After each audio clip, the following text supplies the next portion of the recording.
Hello everybody, my name is Caitlin and welcome back to my channel where we talk about all things horror, and today I'm giving a review of the new Amazon Prime horror thriller Goodnight Mommy. I was lucky enough to be invited to a preview screening of this film last night. They gave us these very cool robes. It has the logo right here. The robe is a little wrinkly because it was in the bag all night, but that's okay, we'll work with it. This is going to be a pretty quick review because I honestly don't have a lot to say about this film. Goodnight Mommy isn't a bad film. It's just for a hardcore horror fan like myself, there's not a lot here. I would say this film definitely falls more into the thriller category than horror. The overall premise of the film is about these two boys, these young twin boys. They've been estranged from their mother for a while. You know, mom and dad have been divorced. They haven't seen their mom in a few months, but they're gonna go spend some time with her. The film begins with the dad dropping off the boys to the mom's house.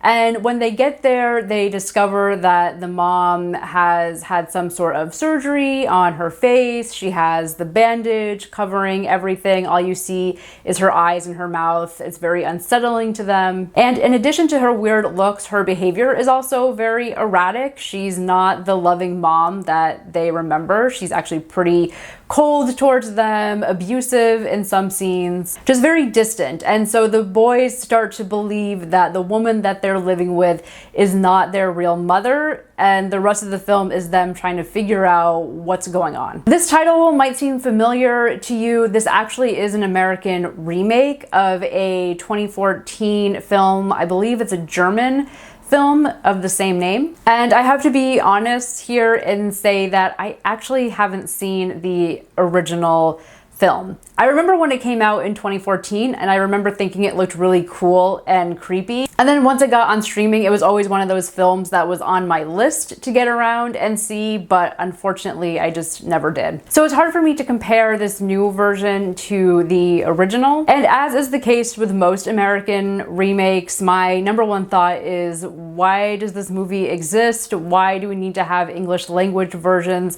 of successful foreign films? Because usually they're never as good as the original. And while I haven't seen the original, just going back and watching the trailer for it, the imagery in the original German film just feels so much creepier. It feels eerie. The look of the mom with the bandages on her face has a very haunting quality to it. The imagery and the aesthetic in the original feels much more intense than in the American version, which feels very watered down, which I guess that's pretty typical for an American remake. Technically, the film is well made. It's a very well shot film. Most of it takes place in this very grand mansion that Naomi Watts is living in. You find out that her character was an actress of some sort, so she lives in this big, grand, luxurious house. There were a few special effects scenes here and there that also looked pretty creepy and cool. And overall, the acting was pretty good too. A lot of times with these films, it's always hit or miss whether the child actors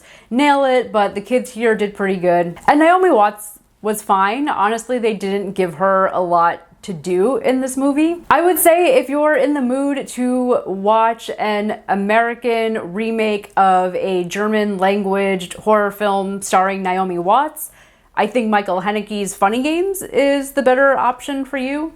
Overall, I would say if you're the casual fan, if you're not someone that's really into the horror and thriller stuff, but you're looking for something kind of mysterious and spooky for the fall season, this is probably a good film for you. It is entertaining. I was never bored by it. The mystery is enough to keep you intrigued throughout. However, if you are a big horror fan, if the slashers and the Saw movies are your thing, you're gonna want to skip this one. There's not a lot here for you. It's not gory. It's not particularly scary. Maybe go watch the original because that one feels way creepier. Again, this film, even without having seen the original, this American version just felt very watered down and just very surface level. It's supposed to be a psychological film, but even that, they didn't really get deep into who these characters were or the trauma that they were dealing with. On that note, I did want to talk briefly about the twist of the film and the ending, so I am going to be getting into spoilers right now. So if you haven't seen the film and you want to watch it, click off. I was able to figure out the twist pretty early in the film, and that's not a criticism of the film itself, because I think the filmmakers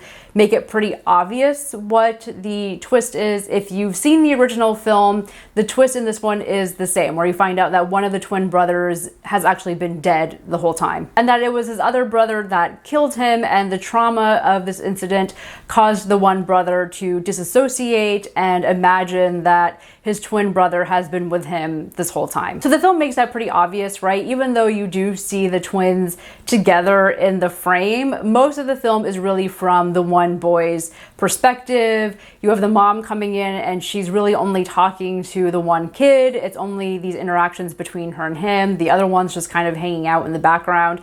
So it's pretty obvious what's going on. And once I knew what the twist was, I became much more interested in the mother's story, because the story then became more about the horrors of being a mother and the horrors of trauma. And you have this woman who is dealing with this immense grief at losing one of her children. Her other kid is having these psychological problems. He's disassociating. She doesn't know how to connect with him anymore. Also, this son is the reason that her other son is dead. So it's really hard for her to want to connect with him and love him, even though she does have motherly instincts toward him. And so underneath the main story, you have the secondary story of this woman who's just completely lost her identity. She's lost her identity as a mother. She's lost her identity as an actress. And I read the plastic surgery and her getting her face done as almost a way for her to try to turn back the clock, right? To try to start over again, a rebirthing process. And it's difficult for her to start again when she has her child there with her who's running around and acting weird.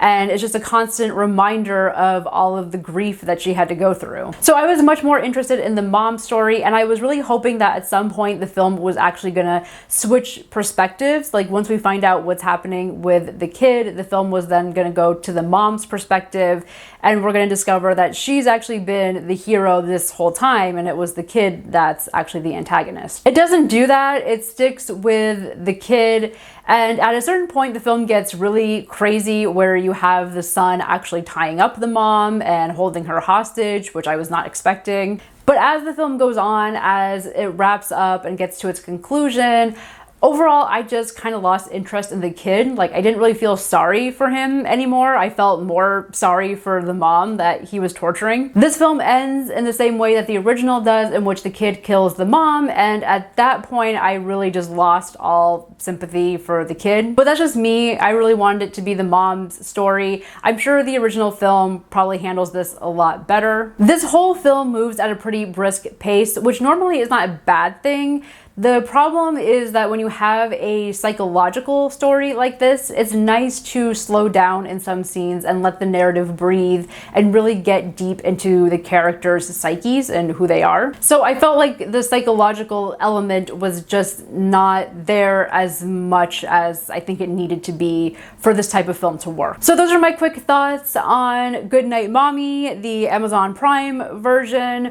Again, if you want to see this, I would probably say go check out the original. If you're in the mood for just a very easy thriller that you can just sit back and relax with, give it a shot. Again, it's not a bad film by any means. Let me know what you think, and I will see you next time. Thank you so much for watching.